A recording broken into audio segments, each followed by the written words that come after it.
Everyone, welcome back to our channel Chandra's home world. ಈ ಒಂದು ವಿಡಿಯೋದಲ್ಲಿ ಲೇಡೀಸ್ಗೆ ತುಂಬಾ ಉಪಯೋಗವಾಗುವಂಥ ಕೆಲವೊಂದು ಟಿಪ್ಸ್ನ ಶೇರ್ ಮಾಡ್ತಾ ಇದ್ದೀನಿ. ಫಂಕ್ಷನ್ಸ್ ಎಲ್ಲನೂ ಇದ್ದಾಗ ಸೆಲ್ಫ್ ಕೇರ್ ಇರ್ಬೋದು ಅಥವಾ ಹೋಮ್ ಮೇಕಿಂಗ್ಗೆ ಸಂಬಂಧಪಟ್ಟಿರುವಂಥ ಕೆಲಸಗಳನ್ನ ಯಾವ ರೀತಿ ಬ್ಯಾಲೆನ್ಸ್ ಮಾಡ್ತೀನಿ ಅನ್ನೋದನ್ನ ಈ ವಿಡಿಯೋದಲ್ಲಿ ನೀವು ನೋಡ್ತಾ ಹೋಗ್ತೀರಾ. ಆದಷ್ಟು ವಿಡಿಯೋನ ಎಲ್ಲೂ ಸ್ಕಿಪ್ ಮಾಡಿದಿರಾ, ಕೊನೆವರೆಗೂ ನೋಡ್ತಾ ಹೋಗಿ. ವಿಡಿಯೋ ನೋಡೋದಕ್ಕಿಂತ ಮುಂಚೆ ನೀವೇನಾದರೂ ನಮ್ಮ ಚಾನಲ್ನ ಫಸ್ಟ್ ಟೈಮ್ ವಿಸಿಟ್ ಮಾಡ್ತಾ ಇದ್ದರೆ ಈಗಲೇ ಸಬ್ಸ್ಕ್ರೈಬ್ ಮಾಡಿಕೊಂಡು ಪಕ್ಕದಲ್ಲಿರುವಂಥ ಬೆಲ್ ಐಕನ್ನ ಕ್ಲಿಕ್ ಮಾಡಿ. ಬೆಲ್ ಐಕನ್ ಕ್ಲಿಕ್ ಮಾಡಿ ಅಲ್ಲೊಂದು ಆಪ್ಷನ್ ಕ್ಲಿಕ್ ಮಾಡೋದ್ರಿಂದ ನಾನು ನೆಕ್ಸ್ಟ್ ವಿಡಿಯೋ ಹಾಕಿದ ಕೂಡಲೇ ನಿಮಗೆ ನೋಟಿಫಿಕೇಶನ್ಸ್ ಅನ್ನೋದು ಬರುತ್ತೆ. ನೀವೇ ಫಸ್ಟಾಗಿ ನಮ್ಮ ವಿಡಿಯೋಸ್ನ ನೋಡ್ಬೋದು. ಇನ್ನು without delay let start the home making ವಿಚಾರಕ್ಕೆ ಬರೋದಾದರೆ ಮೀಲ್ ಪ್ಲಾನ್ ಅನ್ನೋದು ತುಂಬ ಇಂಪಾರ್ಟೆಂಟ್ ಆಗುತ್ತೆ. ಮೀಲ್ ಪ್ಲಾನ್ಗೆ ಸಂಬಂಧಪಟ್ಟಂಗೆ ರೀಸೆಂಟಾಗಿ ಒಂದು ವಿಡಿಯೋನ ಶೇರ್ ಮಾಡಿದ್ದೀನಿ, ಇಂಟ್ರೆಸ್ಟ್ ಇರೋರು ಚೆಕ್ ಮಾಡಿ.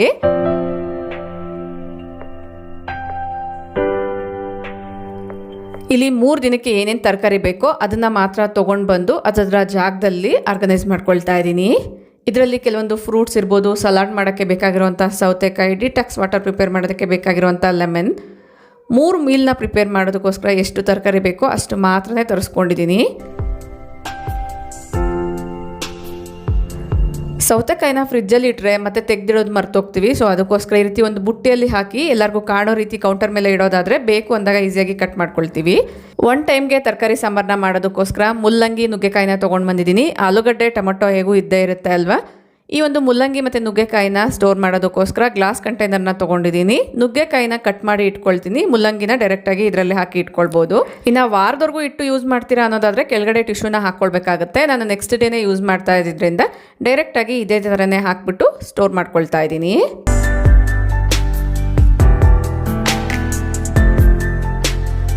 ಲಾಸ್ಟ್ ವಿಡಿಯೋಸಲ್ಲಿ ಒಬ್ಬರು ಕಮೆಂಟ್ ಮಾಡಿದ್ರು, ಫ್ರಿಜ್ಜಲ್ಲಿ ತರಕಾರಿನ ಆರ್ಗನೈಸ್ ಮಾಡೋದಕ್ಕೋಸ್ಕರ ಗ್ಲಾಸ್ ಕಂಟೈನರ್ಸ್ನ ಯೂಸ್ ಮಾಡ್ಬೋದಾ ಅಂತ. ಡೆಫಿನೆಟ್ಲಿ ಯೂಸ್ ಮಾಡ್ಬೋದು. ಇಲ್ಲಿ ನಾನು ಸ್ವಲ್ಪ ಹಸಿಮೆಣಸು ಮತ್ತು ಹಣ್ಣುಳಿಕಾಯಿ ಎಲ್ಲನೂ ಏನು ತೊಗೊಂಡು ಬಂದಿದ್ದೆ ಅದನ್ನು ಇಟ್ಕೊಳ್ಳೋದಕ್ಕೋಸ್ಕರ ಗ್ಲಾಸ್ ಕಂಟೈನರ್ನ ಯೂಸ್ ಮಾಡ್ತಾ ಇದ್ದೀನಿ. ಹಸಿಮೆಣಸಿನ್ಕಾಯಿ ತುಂಬ ದಿನಗಳವರೆಗೂ ಫ್ರೆಶ್ ಆಗಿರಬೇಕು ಅನ್ನೋದಾದರೆ ಆದಷ್ಟು ಅದರ ತೊಟ್ಟನ್ನು ಬಿಡಿಸ್ಬಿಟ್ಟು ಒಂದು ಟಿಶ್ಯೂ ಪೇಪರ್ನ ಒಂದು ಗ್ಲಾಸ್ ಕಂಟೈನರಲ್ಲಿ ಹಾಕಿ ಅದರ ಮೇಲೆ ಸ್ಟೋರ್ ಮಾಡ್ಕೊಳ್ಳೋದ್ರಿಂದ ತುಂಬ ದಿನಗಳವರೆಗೂ ಕೂಡ ಹಸಿಮೆಣಸಿನ್ಕಾಯಿ ಅನ್ನೋದು ಫ್ರೆಶ್ ಆಗಿರುತ್ತೆ. ತೊಟ್ಟದ ಸಮೇತ ಫ್ರಿಜ್ಜಲ್ಲಿ ಏನಾದರೂ ಹಸಿಮೆಣಸಿನ್ಕಾಯಿನ ಸ್ಟೋರ್ ಮಾಡಿದ್ರೆ ಫಸ್ಟು ತೊಟ ಅನ್ನೋದು ಸ್ವಲ್ಪ ಕೊಳ್ತೋಗೋ ಚಾನ್ಸ್ ಇರುತ್ತೆ. ಅದರಿಂದ ಎಲ್ಲ ಹಸಿಮೆಣಸಿನ್ಕಾಯಿ ಕೂಡ 1 by 1 ಹಾಳಾಗೋ ಚಾನ್ಸ್ ಇರುತ್ತೆ. ಹಣ್ಣುಳಿಕಾಯಿನ ಕೂಡ ಬಿಡಿಸಿ ಇದರಲ್ಲಿ ಸ್ಟೋರ್ ಮಾಡ್ಕೊಳ್ತೀನಿ, ಬೀಜಗಳು ಮಾತ್ರನೇ. ಈ ರೀತಿ ಸೀಡ್ಸ್ ಇರೋವಂತಹ ತರಕಾರಿನ ತೊಗೊಂಡು ಬಂದಾಗ ಆದಷ್ಟು ಬೀಜನ ಬಿಡಿಸಿ ಇಟ್ಕೊಂಡ್ರೆ ಶೆಲ್ಫ್ ಲೈಫ್ ಅನ್ನೋದು ಜಾಸ್ತಿ ಇರುತ್ತೆ.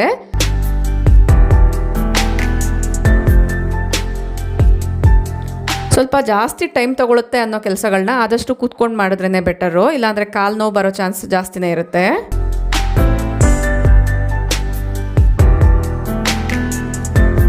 ಕಾಳೆಲ್ಲ ಬಿಡಿಸ್ತಿದ್ದಂಗೆ ನಮ್ಮ ಫ್ರೆಂಡ್ ಒಬ್ಬರು ಮನೆಗೆ ಬಂದಿದ್ದರು. ಅವ್ರಿಗೆ ಪರ್ಲ್ ಹಾರ ಮಾಡೋಕ್ಕೆ ಕೊಟ್ಟಿದ್ದೆ. ಸೊ ಗೋಲ್ಡ್ ಪೆಂಡೆಂಟ್ನ ಅದಕ್ಕೆ ಫಿಕ್ಸ್ ಮಾಡಬೇಕಾಗಿತ್ತು. ಪೆಂಡೆಂಟ್ ಗೋಲ್ಡ್ ಆಗಿರೋ ಕಾರಣ ಮನೆಗೆ ಬಂದು ಫಿಕ್ಸ್ ಮಾಡ್ತೀನಿ ಅಂತ ಬಂದಿದ್ದಾರೆ.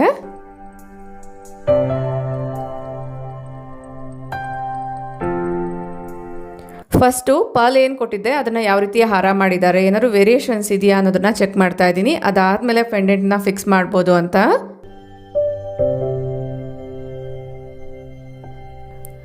ಹಾರ ಎಲ್ಲ ತುಂಬ ಚೆನ್ನಾಗಿ ಮಾಡಿದ್ದಾರೆ, ಬಟ್ ಪೆಂಡೆಂಟ್ನ ಫಿಕ್ಸ್ ಮಾಡಬೇಕಾದ್ರೆ ಸ್ವಲ್ಪ ಫಿನಿಶಿಂಗ್ ಟಚ್ ಅನ್ನೋದು ಅಷ್ಟೊಂದು ನೀಟಾಗಿರಲಿಲ್ಲ. ಅದು ಬಿಟ್ಟರೆ ಹಾರ ಎಲ್ಲ ನಾರ್ಮಲ್ ದಾರದಲ್ಲಿ ಹೊಲಿದಿರ ಸ್ವಲ್ಪ ಸ್ಟ್ರಾಂಗ್ ಆಗಿರೋ ರೀತಿ ಒಂದು ರೀತಿ ವಯರ್ನ ಯೂಸ್ ಮಾಡಿದರು. ಫಿನಿಶಿಂಗ್ ಅಷ್ಟೊಂದು ನೀಟಾಗಿ ಬಂದಿಲ್ಲ ಅನ್ನೋದ್ರಿಂದ ಸೇಮ್ ಹಾರನ ಗೋಲ್ಡ್ ಸ್ಮಿತ್ಗೆ ಕೊಟ್ಟು ಸ್ವಲ್ಪ ವೇರಿಯೇಷನ್ಸ್ ಅನ್ನೋದು ಮಾಡಿಸಿದ್ದೀನಿ. ನಿಮ್ಮಲ್ಲಿ ಯಾರಿಗಾದ್ರೂ ಯೂಸ್ ಆಗ್ಬೋದೇನೋ ಅದರಿಂದ ಶೇರ್ ಮಾಡ್ತಾ ಇದ್ದೀನಿ. ಫೈನಲ್ ಲುಕ್ ಈ ರೀತಿಯಾಗಿದೆ. ಹಣ್ಣುಳಿಕಾಯಿನ ಬಿಡ್ಸೋಕ್ಕೆ ಏನು ಇಟ್ಕೊಂಡಿದ್ದೆ ಅದೆಲ್ಲ ಕೂಡ ಬಿಡಿಸಿದ್ದಾಯಿತು. ಇದನ್ನು ಫ್ರಿಜ್ಜಲ್ಲಿ ಸ್ಟೋರ್ ಮಾಡ್ಕೊಳ್ತಾ ಇದ್ದೀನಿ. ಸೊಪ್ಪು ಕೂಡ ತೋರಿಸಿದ್ದೆ ಅಲ್ವಾ, ಅದನ್ನು ಕೂಡ ಒನ್ ಟೈಮ್ಗೆ ಆಗುತ್ತೆ ಅನ್ನೋದ್ರಿಂದ ನೀಟಾಗಿ ಬಿಡಿಸಿ ವಾಶ್ ಮಾಡಿ ಇಟ್ಟಿದ್ದೀನಿ. ನೀವಿಲ್ಲಿ ನೋಡ್ತಾ ಇರೋವಂಥದ್ದು ಗುರುವಾರ ಶೂಟ್ ಮಾಡ್ಕೊಂಡಿರುವಂಥ ವಿಡಿಯೋ. ಫಂಕ್ಷನ್ಗೆ ಯಾವ್ಯಾವ ಸ್ಯಾರಿ ಹಾಕಬೇಕು ಅಂತ ಪ್ಲಾನಲ್ಲಿತ್ತೋ ಅದನ್ನೆಲ್ಲ ಕೂಡ ತೆಗೆದು ಈ ರೀತಿ ಟೇಬಲ್ ಮೇಲೆ ಇಟ್ಕೊಂಡಿದ್ದೀನಿ. ಇದರಲ್ಲಿ ಕೆಲವೊಂದು ಬ್ಲೌಸ್ ಎಲ್ಲ ಕೂಡ ನಾನು ಮಿಕ್ಸ್ ಮ್ಯಾಚ್ ಮಾಡಿದ್ದೀನಿ.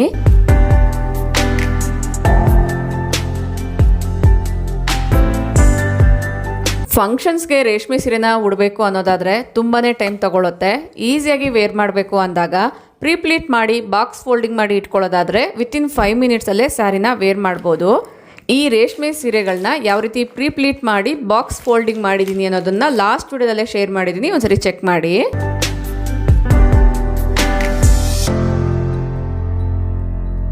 ಸ್ಕಿನ್ ಕೇರ್ ಅಥವಾ ಸೆಲ್ಫ್ ಕೇರ್ ವಿಚಾರಕ್ಕೆ ಬರೋದಾದರೆ ಫಂಕ್ಷನ್ಸ್ ಎಲ್ಲ ಇದ್ದಾಗ ಮೇಕಪ್ ಎಲ್ಲ ಯೂಸ್ ಮಾಡ್ತಿರ್ತೀವಲ್ವ, ಸ್ಕಿನ್ ಗ್ಲೋಯಿ ಆಗಿ ಮೇಕಪ್ಪು ಕೂಡ ಸೆಟಲ್ ಆಗಿ ಕಾಣಿಸ್ಬೇಕು ಅನ್ನೋದಾದರೆ ಫೇಶಿಯಲ್ ಅನ್ನೋದು ತುಂಬ ಇಂಪಾರ್ಟೆಂಟ್ ಆಗುತ್ತೆ.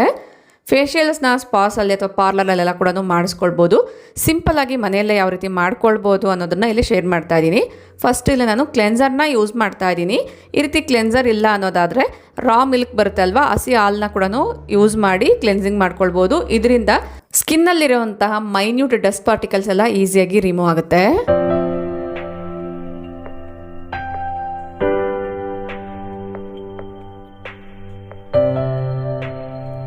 ಕ್ಲೆನ್ಸಿಂಗ್ ಮಾಡಿ ಫೇಸ್ ವಾಶ್ ಮಾಡಿದ್ದಾದಮೇಲೆ ಸ್ಕ್ರಬ್ನ ಯೂಸ್ ಮಾಡ್ಕೊಳ್ಬೇಕಾಗತ್ತೆ. ಸ್ಕ್ರಬ್ಗೋಸ್ಕರ ನಾನಿಲ್ಲಿ ಹೋಮ್ ಮೇಡ್ ಬಾತ್ ಪೌಡರ್ನ ಯೂಸ್ ಮಾಡ್ತಾ ಇದ್ದೀನಿ.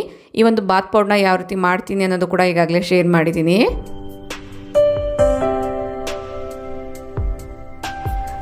ಬಾತ್ ಪೌಡರ್ ಜೊತೆಗೆ ರೋಸ್ ವಾಟರ್ನ ಮಿಕ್ಸ್ ಮಾಡ್ಕೊಳ್ಬೋದು. ಇಲ್ಲ ಅನ್ನೋದಾದರೆ ಕರ್ಡು ಅಥವಾ ಹಾಲಿನ ಕೆನೆನ ಮಿಕ್ಸ್ ಮಾಡಿ ಕೂಡ ಸ್ಕ್ರಬ್ ರೀತಿ ಯೂಸ್ ಮಾಡ್ಕೊಳ್ಬೋದು. ಬಟ್ ನಾನಿಲ್ಲಿ ರೋಸ್ ವಾಟರ್ನ ಯೂಸ್ ಮಾಡಿ ಮಿಕ್ಸ್ ಮಾಡಿಕೊಂಡು ಇದನ್ನು ಫೇಸ್ಗೆ ಅಪ್ಲೈ ಮಾಡಿ ಲೈಟಾಗಿ ಮಸಾಜ್ ಮಾಡೋ ರೀತಿ ಸ್ಕ್ರಬ್ ಮಾಡ್ಕೊಳ್ಬೇಕಾಗತ್ತೆ. ಓಪನ್ ಪೋರ್ಸ್ ಎಲ್ಲ ಏನಾದ್ರು ಜಾಸ್ತಿ ಇದ್ದರೆ ಇದರಿಂದ ಸ್ವಲ್ಪ ಕ್ರಮೇಣನೇ ಕಡಿಮೆ ಆಗುತ್ತೆ.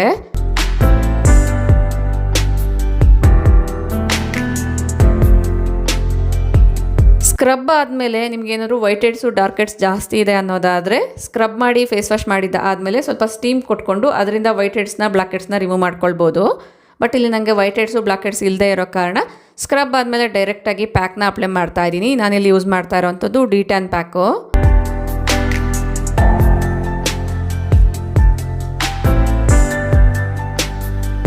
ಇದನ್ನು ಅಪ್ಲೈ ಮಾಡಿ ಒಂದು 15ರಿಂದ 20 ನಿಮಿಷ ಆದರೂ ಬಿಡಬೇಕಾಗತ್ತೆ. ಇದನ್ನು ಬಿಟ್ಟಾಗ ಸ್ಕಿನ್ ಅನ್ನೋದು ಒಂದು ರೀತಿ ಟೈಟ್ನಿಂಗ್ ಅನ್ನೋದು ಆಗುತ್ತೆ.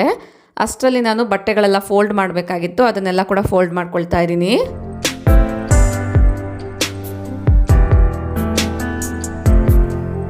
ಗಾಳಿ ತುಂತುರು ಮಳೆ ಜಾಸ್ತಿ ಇರೋ ಕಾರಣ ಬಟ್ಟೆಗಳು ಒಣಗೋದು ತುಂಬಾ ಕಷ್ಟ. ಒಣಗಿರುವಂಥ ಬಟ್ಟೆಗಳನ್ನ ನೀಟಾಗಿ ಫೋಲ್ಡ್ ಮಾಡಿ ಇಟ್ಟಿಲ್ಲ ಅನ್ನೋದಾದರೆ ಎಲ್ಲ ಹಾಕಿರ್ತೀವೋ ಅದೇ ಜಾಗದಲ್ಲೇ ಒಂದು ರೀತಿ ತಣ್ಣಗಾಗ್ತಿರುತ್ತೆ. ಅದರಿಂದ ಆದಷ್ಟು ಬಟ್ಟೆಗಳನ್ನ ಫೋಲ್ಡ್ ಮಾಡಿ ಅದರ ಜಾಗದಲ್ಲಿ ಇಟ್ಟರೆ ಬೆಟರು.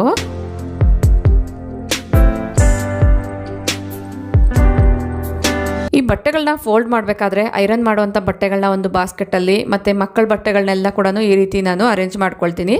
ಸಪ್ರೇಟಾಗಿ ಫೋಲ್ಡ್ ಮಾಡಿ ಇಟ್ಟಿರೋ ಕಾರಣ ಇದನ್ನು ಎತ್ತಿಡಬೇಕಾದ್ರೂ ಈಸಿ ಆಗುತ್ತೆ.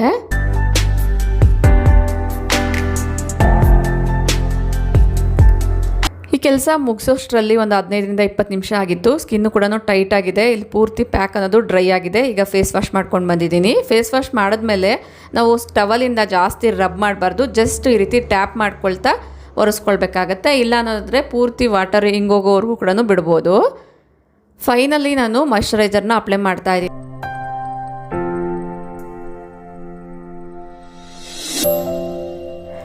ಟೈಮ್ ಇದ್ದಾಗ ವಾರಕ್ಕೊಮ್ಮೆ 15 ದಿನಕ್ಕೊಮ್ಮೆ ಈ ರೀತಿ ಮಾಡ್ಕೊಳ್ಳೋದ್ರಿಂದ ಫೇಸ್ ಗ್ಲೋಯಿಂಗ್ ಆಗಿ ಇರುತ್ತೆ. ನಾವು ಮೇಕಪ್ ಏನಾದರೂ ಹಾಕಿದ್ರೂ ಕೂಡ ಅದು ಸೆಟಲ್ ಆಗಿ ಕೂರುತ್ತೆ.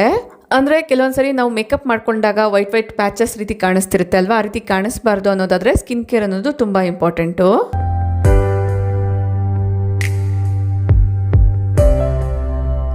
ಮೆಹಂದಿನ ಹಾಕೋದಕ್ಕೋಸ್ಕರ ನಮ್ಮ ಫ್ರೆಂಡ್ ಒಬ್ಬನ್ನ ಕರೆಸ್ಕೊಂಡಿದ್ದೆ. ಸೊ ಅವರು ಕ್ವಿಕ್ಕಾಗಿ ಮೆಹಂದಿ ಅನ್ನೋದು ಹಾಕ್ತಾ ಇದ್ದಾರೆ.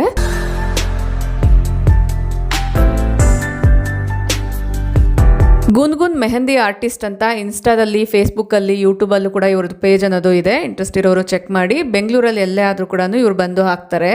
ಇದು ಯಾವುದೇ ರೀತಿ ಕೊಲಾಬ್ರೇಷನ್ ಅಲ್ಲ, ನಾನು ಹಾಕ್ಸ್ಕೊಳ್ತಾ ಇದ್ದೀನಿ. ಅದಕ್ಕೋಸ್ಕರ ನಿಮ್ಮ ಯಾರಿಗಾದ್ರೂ ಯೂಸ್ ಆಗುತ್ತೆ ಅನ್ನೋದ್ರಿಂದ ಶೇರ್ ಮಾಡ್ತಾ ಇದ್ದೀನಿ.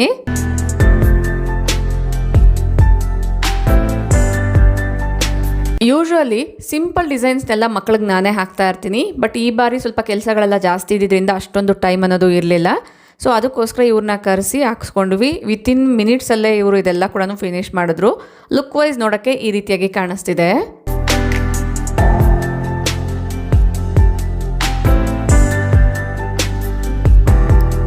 ಇವ್ರಿಗೆ ಚಿಕ್ಕ ವಯಸ್ಸಿಂದ ಹಾಕುವಂಥದ್ದು ಅಭ್ಯಾಸ ಇರೋದ್ರಿಂದ ತುಂಬ ಕ್ವಿಕ್ಕಾಗಿ ಬೇಗನೆ ಡಿಸೈನ್ಸ್ ಅನ್ನೋದು ಬರಿತಾ ಇದ್ರು.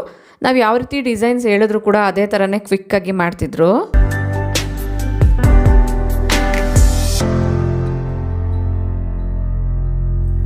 ಮೆಹಂದಿ ಡಿಸೈನ್ಸ್ ಯಾವ ರೀತಿ ಕಾಣಿಸ್ತಾ ಇದೆ ಕಮೆಂಟ್ ಮಾಡಿ ತಿಳಿಸಿ.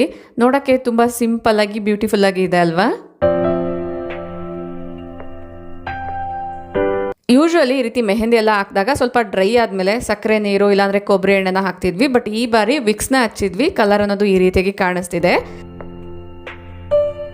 ಜಸ್ಟ್ 2 to 3 ಅವರ್ಸ್ ಡ್ರೈ ಹಾಕೋಕ್ಕೆ ಬಿಟ್ಟು ಅದೆಲ್ಲ ಡ್ರೈ ಆದಮೇಲೆ ಕೈಯಲ್ಲೇ ಒಂದ್ಸತಿ ರಬ್ ಮಾಡಿಬಿಟ್ಟು ಅದರ ಮೇಲೇ ವಿಕ್ಸ್ನ ಹಚ್ಚೋದು. ಇದು ನೆಕ್ಸ್ಟ್ ಡೇ ಮಾರ್ನಿಂಗು ನೋಡ್ತಾ ಇರ್ಬೋದು ಕಲರ್ ಎಷ್ಟು ಚೆನ್ನಾಗಿ ಬಂದಿದೆ ಅಂತ.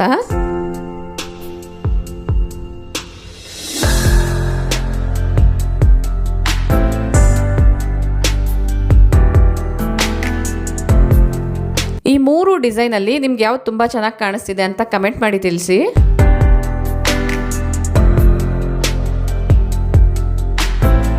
ಫೈನಲಿ ಫಂಕ್ಷನ್ಸ್ಗೆ ಏನೇನು ಕ್ಲಾತಿಂಗ್ ಎಲ್ಲ ಬೇಕೋ ಅದನ್ನೆಲ್ಲ ಪ್ಯಾಕಿಂಗ್ ಮಾಡೋದಕ್ಕೋಸ್ಕರ ಈ ರೀತಿ ಸೂಟ್ ಕೇಸ್ನ ತೆಗೆದಿದ್ದೀನಿ. ಯಾವ್ಯಾವ ರೀತಿ ಪ್ಯಾಕಿಂಗ್ ಮಾಡ್ತೀನಿ ಅನ್ನೋದನ್ನ ಈಗಾಗಲೇ ಕೆಲವೊಂದು ವಿಡಿಯೋಸಲ್ಲಿ ಶೇರ್ ಮಾಡಿದ್ದೀನಿ, ಅದಕ್ಕೋಸ್ಕರ ಇಲ್ಲಿ ಡೀಟೇಲಾಗಿ ತೋರಿಸ್ತಾ ಇಲ್ಲ. ಫಂಕ್ಷನ್ಗೆ ಯಾವ್ಯಾವ ಬಟ್ಟೆ ಹಾಕಬೇಕು ಅಂತ ಪ್ಲಾನಿಂಗಲ್ಲಿತ್ತು ಅದನ್ನೆಲ್ಲ ಕೂಡ ಒಂದು ಕಡೆ ಇಟ್ಕೊಂಡಿದ್ದೆ. ಮೇಯ್ನಾಗಿ ಮಕ್ಕಳ ಜೊತೆ ಫಂಕ್ಷನ್ಸ್ಗೆ ಹೋಗಬೇಕು ಅಂದರೆ ಮ್ಯಾಚಿಂಗ್ ಇರ್ಬೋದು ಅಥವಾ ಅವ್ರಿಗೆ ಕಂಫರ್ಟಬಲ್ ಆಗಿರುವಂಥ ಕ್ಲಾತ್ ಅನ್ನೋದು ತುಂಬ ಇಂಪಾರ್ಟೆಂಟ್ ಆಗುತ್ತೆ. ಮಕ್ಕಳ ಕ್ಲಾತಿಂಗ್ ವಿಚಾರಕ್ಕೆ ಬರೋದಾದರೆ ಸ್ವಲ್ಪ ಚೇಂಜಸ್ ಅನ್ನೋದು ಮಾಡಿದ್ದೆ, ಅದು ಏನು ಅಂತ ಇದೇ ವಿಡಿಯೋದಲ್ಲೇ ತಿಳಿಸ್ಕೊಡ್ತೀನಿ. ಅದಷ್ಟು ವಿಡಿಯೋನ ಎಲ್ಲೂ ಸ್ಕಿಪ್ ಮಾಡಿದಿರಾ ಕೊನೆವರೆಗೂ ನೋಡ್ತಾ ಹೋಗಿ.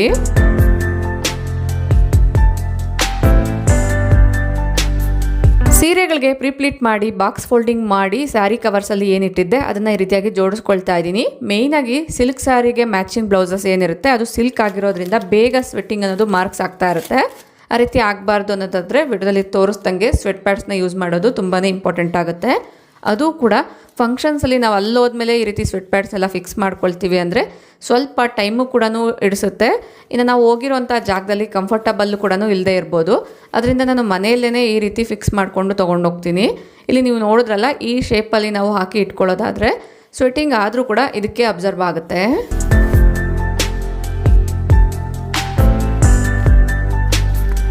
ಇದಲ್ಲದೆ use and throw sweat pads ಕೂಡ ಯೂಸ್ ಮಾಡ್ಬೋದು. ಬೆಟರ್ ಸ್ವೆಟ್ಟಿಂಗ್ ಎಲ್ಲ ಜಾಸ್ತಿ ಆಗುತ್ತೆ ಅನ್ನೋದಾದರೆ 2 ಕೂಡ ಯೂಸ್ ಮಾಡಿದ್ರೆ.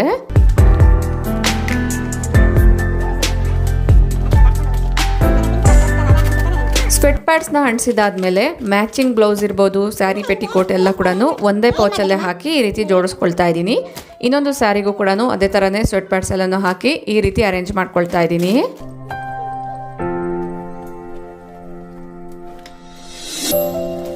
ಕಿಡ್ಸ್ ಕ್ಲಾತಿಂಗ್ ವಿಚಾರಕ್ಕೆ ಬರೋದಾದರೆ ನನ್ನ ಹತ್ರ ಇರುವಂಥ ಸ್ಯಾರಿ ಮ್ಯಾಚಿಂಗ್ ಲಂಗ ಬ್ಲೌಸ್ ಅನ್ನೋದು ಇತ್ತು. ಇದರಲ್ಲಿ ಕೆಲವೊಂದು ಸಿಲ್ಕ್ ಮೆಟೀರಿಯಲ್ದು ಇದೆ, ಇನ್ನು ನಾರ್ಮಲ್ ಕ್ಲಾತ್ ತೊಗೊಂಡು ಹೊಲಿಸಿರುವಂಥದ್ದು ಕೂಡ ಇದೆ. ಬಟ್ ಲುಕ್ ವೈಸ್ ತುಂಬಾ ಚೆನ್ನಾಗಿ ಕಾಣಿಸುತ್ತೆ. ಸಿಲ್ಕ್ ಮೆಟೀರಿಯಲ್ಲೇ ಇರಬೇಕು ಅಂತ ಏನಿಲ್ಲ, ನಾರ್ಮಲ್ ನಮಗೆ ಮಿಕ್ಸ್ ಮ್ಯಾಚಿಂಗ್ ಬ್ಲೌಸ್ ಪೀಸಸ್ ಎಲ್ಲ ಬರುತ್ತೆ ಅಲ್ವಾ, ಆ ರೀತಿ ಮೆಟೀರಿಯಲ್ ಸ್ವಲ್ಪ ಜಾಸ್ತಿ ತೊಗೊಂಡು ಒಂದು 2ರಿಂದ 3 ಮೀಟರ್ನ ತೊಗೊಂಡು ಈ ರೀತಿ ಹೊಲಿಸ್ಕೊಳ್ಬೋದು. ಇದನ್ನು 4 years ಬ್ಯಾಕ್ ಹೊಲಿಸಿದ್ದು. ಕೆಳಗಡೆ ಏನು ಬಾಟಮ್ ಇದೆ ಅದು ಕರೆಕ್ಟಾಗಿ ಹಾಕ್ತಿದೆ, ಬಟ್ ಈ ಒಂದು ಬ್ಲೌಸ್ ಸ್ವಲ್ಪ ಮೇಲೆ ಎಲ್ಲ ಥ್ರೆಡ್ ಬಿಟ್ಕೊಂಡಿತ್ತು.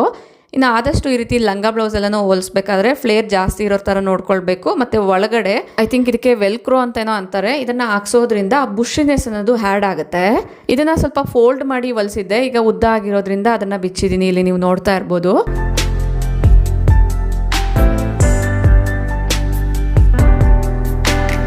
ಇದು ಸಿಲ್ಕ್ ಮೆಟೀರಿಯಲ್ಲು, ಜಸ್ಟ್ ಒಳಗಡೆ ಲೈನಿಂಗ್ನ ಹಾಕಿ ಸ್ಟಿಚ್ ಮಾಡಿಸಿರೋವಂಥದ್ದು. ವೇರ್ ಮಾಡಿದಾಗ ನೋಡೋಕ್ಕೆ ತುಂಬ ಚೆನ್ನಾಗಿ ಕಾಣಿಸುತ್ತೆ. ಬಟ್ ಕೆಳಗಡೆ ಹಾಕುವಂಥ ಬಾಟಮ್ಸ್ 2 ಕೂಡ ಇದೆ. ಮೇಲೆ ಹಾಕುವಂಥ ಬ್ಲೌಸಸ್ ಅನ್ನೋದು ಕರೆಕ್ಟಾಗಿ ಸೂಟ್ ಆಗ್ತಿರ್ಲಿಲ್ಲ, ಅಂದರೆ ಫಿಟ್ಟಿಂಗ್ ಅನ್ನೋದು ಸ್ವಲ್ಪ ಚೇಂಜಸ್ ಇತ್ತು. ಸೊ ಅದಕ್ಕೋಸ್ಕರ ಈ ರೀತಿ ನಾನು 1.5 ಮೀಟರ್ ಅಷ್ಟು ಸಪ್ರೇಟಾಗಿ ಕ್ಲಾತ್ನ ತೊಗೊಂಡು ಬಂದು ಸ್ಟಿಚ್ ಮಾಡಿಸಿದ್ದೀನಿ. ಸ್ಟಿಚ್ ಆಗಿ ಬಂದಿದೆ. ಎಲ್ಲದನ್ನು ಐರನ್ ಮಾಡಿ ಈ ರೀತಿ ಪ್ಯಾಕ್ ಮಾಡ್ಕೊಳ್ತಾ ಇದ್ದೀನಿ. ವೇರ್ ಮಾಡಿದಾಗ ನೋಡೋಕ್ಕೆ ತುಂಬಾ ಬ್ಯೂಟಿಫುಲ್ ಆಗಿ ಕಾಣಿಸುತ್ತಾ. ಸ್ಪೆಷಲಿ ಟ್ರೆಡಿಷ್ನಲ್ ಹಬ್ಬಗಳೆಲ್ಲನೂ ಇದ್ದಾಗ ಇದನ್ನು ವೇರ್ ಮಾಡಿದ್ರೆ ತುಂಬಾ ಬ್ಯೂಟಿಫುಲ್ ಆಗಿ ಕಾಣಿಸುತ್ತೆ ಮಕ್ಕಳಿಗೆ.